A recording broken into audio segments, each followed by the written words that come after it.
Welcome to COVID Conversations. In this series, we will be asking subject matter experts various questions regarding COVID-19. And today we have the lovely Dr. Dotson. Thank you so much for taking the time out to have this conversation with us. Could you tell us a little bit about yourself before we get started? Of course, and thanks for inviting me to be a part of the conversation. So my name is Dr. Vonetta Dotson. I am a neuropsychologist who specializes particularly in working with older adults. I am a professor at Georgia State University in the Department of Psychology and Gerontology.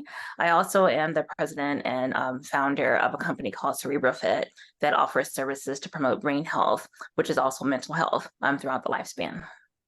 Perfect. Thank you. So, the perfect person to have this conversation with. So, we're just going to dive right in. So, what exactly is long COVID? So long COVID is really describing a group of different types of symptoms that someone can have at least a month after they've had a COVID infection. So they may not always know they even had the infection, but the point is that the infection is cleared up from their body. But a month later, they're still having a variety of symptoms that can be both physical as well as sort of more mental health type of symptoms. So they can feel fatigued, they might have difficulty breathing or coughing or chest pain. There can be things like sleep problems or a headache. For some people, they'll have digestive problems or issues with their stomach, or things like joint and muscle pain. It's different for everybody, but the point is that there are these symptoms that oftentimes are present during COVID that just linger for a lot longer. And it can be for weeks, months, or even in some cases up to a year or longer. Oh, wow. Long COVID can it be treated? So right now, my understanding is that there's not necessarily some treatment that just kind of takes care of everything. I think what's complicated, and with the caveat that I'm not a medical doctor, but my understanding is that, the symptoms are also different, that sometimes they get treated by different professionals. And that can make it challenging because you're trying to figure out, how do I address these GI problems, but also the sleep problems, but also the chest pain, which can all have very different causes ultimately. Even if COVID prompts it, it has effects on the body for different systems in the body that can be difficult to treat. So it seems like the best thing is managing the different symptoms, but there's no, for example, one pill to take or something, as far as I know, that all of a sudden does away with the symptoms. Okay. So speaking of long COVID, because I can remember when COVID first hit, we had to stay inside. Socialization decreased. And I know for me, I'm an extrovert. I love to be social and hang out. And it really took a toll on my mental health. So how can long COVID affect mental health? That's a really good question because COVID, both in the short term and long term, can affect mental health. So you're absolutely right. During the pandemic, the early stages of things when we were all in lockdown, you really had multiple things going on. People were feeling the effect of social isolation. As you said, I'm the same way, very extroverted. I want to be around people. So having to be at home, having limited ability to visit friends and family, not being able to have my normal sort of social life in terms of getting out of the house was really hard. And that isolation in and of itself caused depression, anxiety, increased stress, all those things that a lot of us experienced, whether or not we actually had a COVID infection. But then on top of that, once people developed COVID, then there became the sort of effect that comes from, number one, being even more so in lockdown, right? So even if you Mhm. were at home, you were isolated from the people who live in your house because you needed to be in a room by yourself, not interacting with them. So you had this added layer of isolation. And then for some people, there was a time where I think there was this stigma with having COVID that made people feel guilty. What had they done? What decisions did they make that weren't good, that kind of got them there? That could also feed into feelings of depression and anxiety. So all of those things were happening with the immediate COVID infection. But then for long COVID, you actually do have this relationship between long COVID and depression, anxiety, stress levels, and that sort of response, where what's happening in the body because of long COVID can put people at risk for developing mental health problems.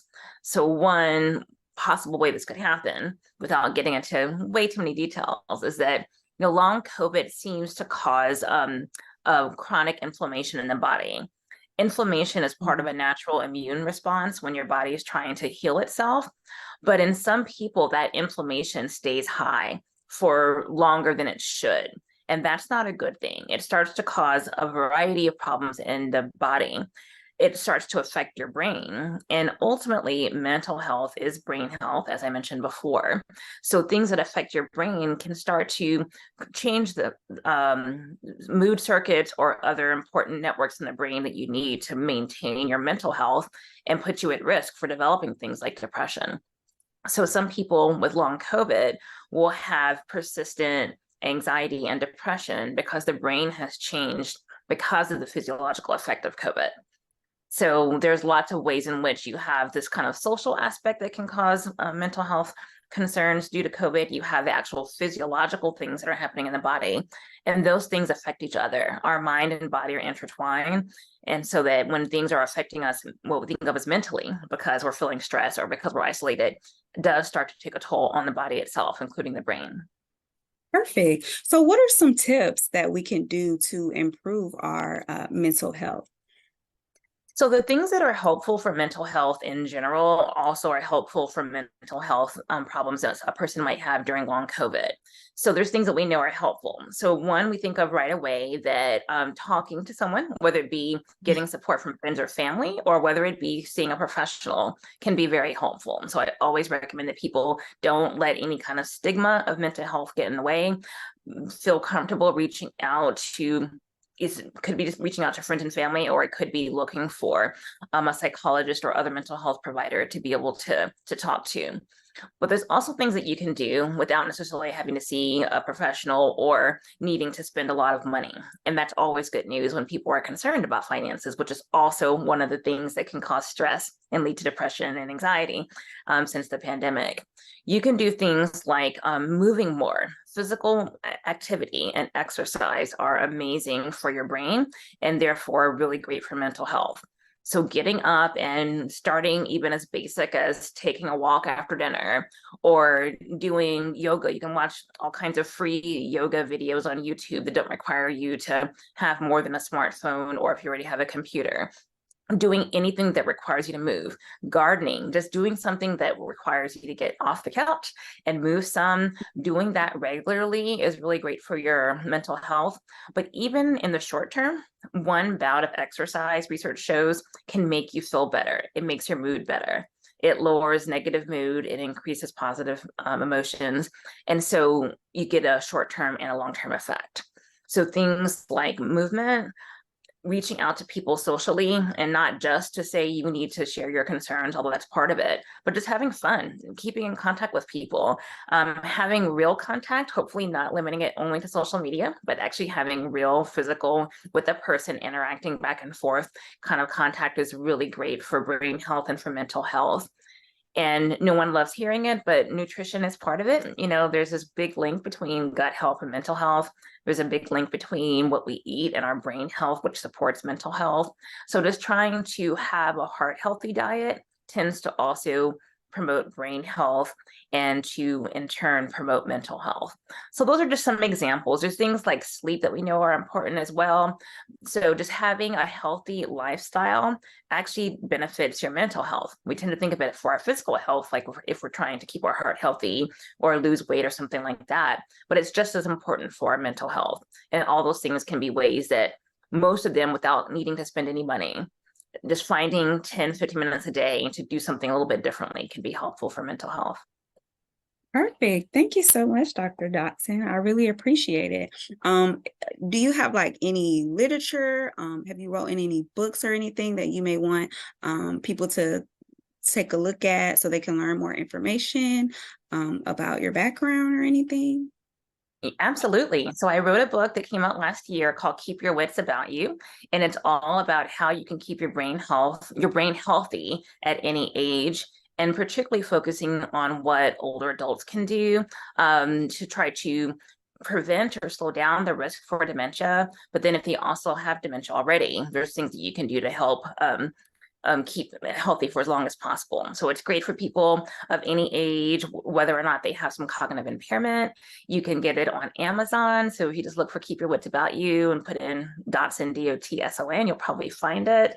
So that's, I will say, I think it's a good source.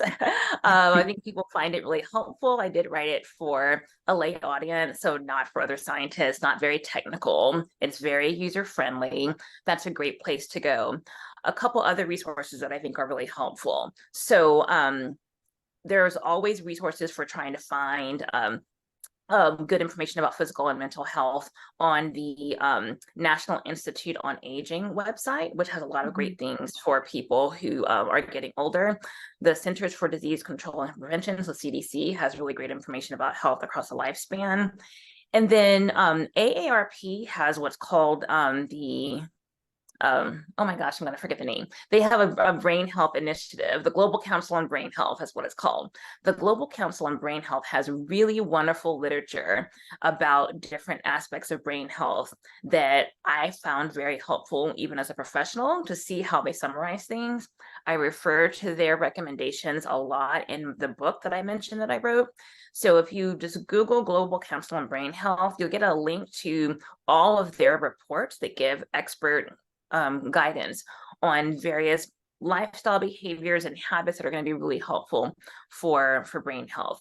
So I wouldn't start there. Oh, one more. Sorry. So the National Alliance on Mental Illness has a lot of good resources for people who have mental health concerns and also their family. So NAMI is what the abbreviation is. If you look for that, you'll also find a lot of really wonderful resources and also information about how to find a therapist if you do need that.